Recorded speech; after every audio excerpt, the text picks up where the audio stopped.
I welcome you all in the session 3 of matrix. In today's session, we are going to study about 4 basic points. First is addition of matrices, second difference of matrices, third the scalar multiplication, and fourth is multiplication of matrices. So let us start from the first point, that is addition of matrices. In the addition of matrices, suppose we have given two matrices A and B, then their sum will exist if and only if the order of both the matrices are same. If the order is not same, then their addition will not define, and their sum is obtained by adding the corresponding elements of A and B. It is quite simple. Let us take an example to understand the addition of matrices. Suppose we have given two matrices. First we shall check the order of both the matrices. Here the order of both the matrices are same, that's why A plus B will exist. And what is the value of A plus B? We have to add the corresponding elements of matrix A and B. Corresponding elements, that means element of first row and first column must be added with the element of first row and first column of matrix B. Corresponding elements को add करना है. First रो और first column का जो element है उसको first row और first column के एलिमेंट से ऐड करना है. फर्स्ट रो सेकंड कॉलम के एलिमेंट को फर्स्ट रो और सेकंड कॉलम के एलिमेंट से ऐड करना है. सेकंड रो और फर्स्ट कॉलम का जो एलिमेंट है उसे सेकंड रो और फर्स्ट कॉलम के एलिमेंट से ऐड करना है. करस्पॉन्डिंग एलिमेंट्स को ऐड करने पर हमें ए प्लस बी मिल जाएगा. Means 1 + 2, 2 + 4, 3 + 3, 1 + 1, 4 + 1 and 2 + 3. इनको आसानी से सिंप्लीफाई किया जा सकता है और रिजल्ट हो जाएगा 3 6 6 2 5 5 और इसका ऑर्डर भी 3/2 रहेगा. सिमिलरली सब्ट्रैक्शन ऑफ मैट्रिसेस और डिफरेंस ऑफ मैट्रिसेस, इसके लिए भी कंडीशन सेम है. Difference of matrices is applicable only if the order of both the matrices are same. अगर ऑर्डर सेम नहीं है तो हम डिफरेंस भी डिफाइन नहीं कर सकते, और इसमें भी करस्पॉन्डिंग एलिमेंट्स को माइनस करने से हमें डिफरेंस मिल जाएगा. सपोज हमें टू मैट्रिसेस गिवन है ए एंड बी. फर्स्ट हम चेक कर लेते हैं कि दोनों का ऑर्डर सेम है या नहीं. यहाँ पर दोनों का ऑर्डर सेम है and that is 2/3. We have to find A minus B. तो हम ए के एलिमेंट्स में से बी के एलिमेंट्स को माइनस कर लेंगे, करस्पॉन्डिंग एलिमेंट्स को. 4 में से 2 को माइनस कर लिया, 5 में से 1, 2 में से 0, 1 - 0, 2 - 1 and 3 - 1 and the result is 2 4 2 1 1 2. Again the order of a minus b is also 2/3. Third topic is scalar multiplication. Scalar multiplication का मीनिंग है हमें एक स्केलर वैल्यू गिवन होगी जो एक नंबर हो सकती है, कोई भी स्केलर हो सकता है. उसको अगर किसी मैट्रिक्स से मल्टीप्लाई करना हो तो हमें मैट्रिक्स के ईच एलिमेंट को उस नंबर से मल्टीप्लाई करना होगा. That is known as the scalar multiplication. इससे भी एग्जांपल्स से आसानी से समझा जा सकता है. Suppose we have given a matrix A of order 2/3 and an scalar value 4 and we have to evaluate the value of 4a. Scalar multiplication 4 scalar A matrix. अगर हमें 4a को डिफाइन करना है तो ये स्केलर मल्टीप्लिकेशन होगा, क्योंकि 4 एक स्केलर वैल्यू को रिप्रेजेंट कर रहा है जो एक नंबर की फॉर्म में है. तो हम मैट्रिक्स ए के ईच एलिमेंट को 4 से मल्टीप्लाई कर देंगे. 4 × 2, 4 × 3, 4 × 4, 4 × 1, 4 × 2, 4 × 3 and the result is first element is 8. Element of first row and second column is 12. Element of first row and third column is 16. Element of second row and first column is 4. Element of second row and second column is 8 and element of second row and third column is 12. Very simple.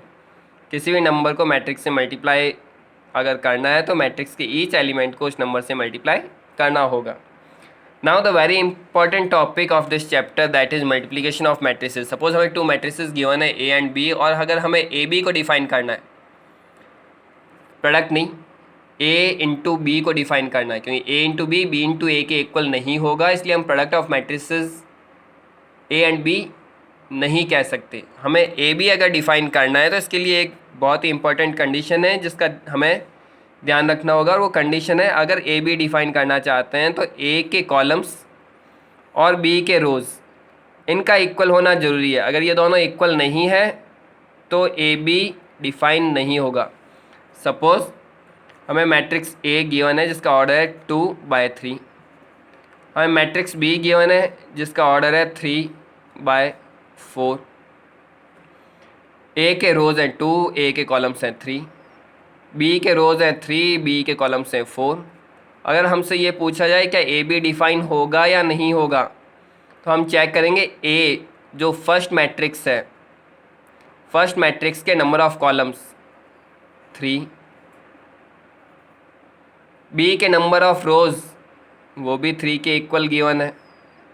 अगर ये दोनों values equal है तो ही A be define होगा। इसका meaning इस case के अंदर ए बी डिफाइन होगा, और जो हमें रिज़ल्ट मिलेगा ए बी का उसका ऑर्डर होगा 2/4। वापस समझ लेते हैं इस चीज़ को। सपोज़ हमारे पास में मैट्रिक्स ए गिवन है जिसका ऑर्डर हमें गिवन है 4/3, मैट्रिक्स बी गिवन है जिसका ऑर्डर है 3/3, और अगर हमसे ये पूछा जाए कि क्या ए बी डिफाइन होगा या नहीं होगा, तो ए बी के डिफाइन होने के लिए ए के नंबर ऑफ कॉलम्स को ऑब्ज़र्व करो, ए के नंबर ऑफ कॉलम्स हैं 3, बी के नंबर ऑफ रोज़ को ऑब्ज़र्व करना है, वो भी 3 के इक्वल है। इन दोनों वैल्यूज़ के सेम होने की वजह से ए बी डिफाइन होगा। लेकिन क्या बी ए डिफाइन होगा इस केस के अंदर? चेक करते हैं।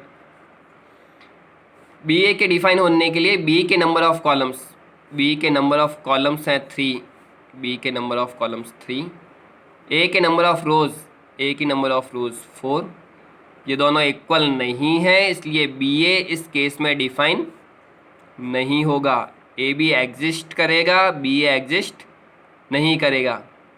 और इसके लिए बहुत इजी है, इनके ऑर्डर को मेंशन कर लिया करें आप। ए का ऑर्डर 4/3, बी का ऑर्डर जस्ट इसी के आगे 3/3। अगर मिडिल की वैल्यू सेम है तो डिफाइन होगा, मिडिल की वैल्यू सेम नहीं है तो डिफाइन नहीं होगा। इस केस में ए बी डिफाइन हो रहा है, और ए बी मैट्रिक्स का जो ऑर्डर होगा वो होगा 4/3। अब ए बी की वैल्यू फाइंड आउट कैसे करेंगे, ये तो क्लियर हो गया कि ए बी कब डिफाइन होगा। ए बी की जो वैल्यू होगी, सपोज़ ए बी मैट्रिक्स में आयत रो और जेथ कॉलम का जो एलिमेंट होगा वो फर्स्ट मैट्रिक्स की आयत रो को सेकंड मैट्रिक्स के जेथ कॉलम से मल्टीप्लाई करके ऐड करना होगा। इसे लैंग्वेज की फॉर्म में समझना थोड़ा मुश्किल है, इसके लिए हम एग्जाम्पल का यूज़ कर लेते हैं, उससे हम काफ़ी ईजीली इसे समझ पाएंगे। मैट्रिक्स ए 2/3 ऑर्डर की, मैट्रिक्स बी 3/2 ऑर्डर का। पहले हमें ये चेक करना ए बी एग्जिस्ट करेगी या नहीं करेगी, तो हम इसे इनके ऑर्डर्स को इस टाइप से कॉपी कर लेते हैं। मैट्रिक्स ए का ऑर्डर, मैट्रिक्स बी का ऑर्डर, मिडिल वैल्यू सेम है, इसका मतलब ए बी डिफाइन होगा। और ए बी का जो ऑर्डर होगा वो होगा 2/2, 2/2। इसका मतलब ए बी मैट्रिक्स जो हमें मिलने वाली है उसमें टोटल 4 एलिमेंट्स होंगे, 1 2 3 4। ये होगा A11, ये होगा A12, A21, A22। हमें केवल अब 4 एलिमेंट्स फाइंड आउट करना है, A11, A12, A21 और A22। A11 कैसे फाइंड आउट होगा? A11 फाइंड आउट करने के लिए फर्स्ट मैट्रिक्स की फर्स्ट रो लेनी है। A11 के लिए फर्स्ट मैट्रिक्स की फर्स्ट रो और सेकंड मैट्रिक्स का फर्स्ट कॉलम। ये सेकंड मैट्रिक्स के कॉलम को रिप्रेजेंट कर रहा है, ये फर्स्ट मैट्रिक्स की रो को रिप्रेजेंट कर रहा है। फर्स्ट रो फर्स्ट मैट्रिक्स की, फर्स्ट कॉलम सेकंड मैट्रिक्स का। First row multiply by first column, तो हमें रिज़ल्ट मिलेगा A11 का 2 multiply by 1, 2 multiply by 1, 3 multiply by 2, 3 multiply by 2, 4 multiply by 3, 4 multiply by 3 multiply करके ऐड करना है, ये हो जाएगा A11। नेक्स्ट हमें फाइंड आउट करना है A12। 1 फर्स्ट मैट्रिक्स की रो को रिप्रेजेंट कर रहा है और 2 सेकंड मैट्रिक्स के कॉलम को रिप्रेजेंट कर रहा है। First row multiply by second column, first row multiply by second column means 2 multiply by 2, 3 multiply by 3, 4 multiply by 1। A13 है नहीं, और वैसे भी हम A13 डिफाइन नहीं कर पाएंगे क्योंकि हमारे पास में फर्स्ट रो है लेकिन थर्ड कॉलम गिवन नहीं है। अब हमें कैलकुलेट करना है A21, second column first matrix का, sorry second row first matrix की और फर्स्ट कॉलम सेकेंड मैट्रिक्स का। A21 second row first column, second row first column, first column 1 multiply by 1, 2 multiply by 2, 3 multiply by 3। A22 means second row second column, second row second column 1 multiply by 2, 2 multiply by 3 and 3 multiply by 1। इन्हें हम आसानी से simplify करके ये result मिल जाएगा। वापस समझ लें इन 4 एलिमेंट्स को। A11 means first row first column, इन एलिमेंट्स के अंदर 2 डिजिट रिप्रेजेंट हो रहे हैं। हमें पता है फर्स्ट रो को रिप्रेजेंट करता है और सेकंड कॉलम को। इसके साथ ही ये ध्यान रखना है फर्स्ट मैट्रिक्स को रिप्रेजेंट कर रहा है, सेकंड मैट्रिक्स को।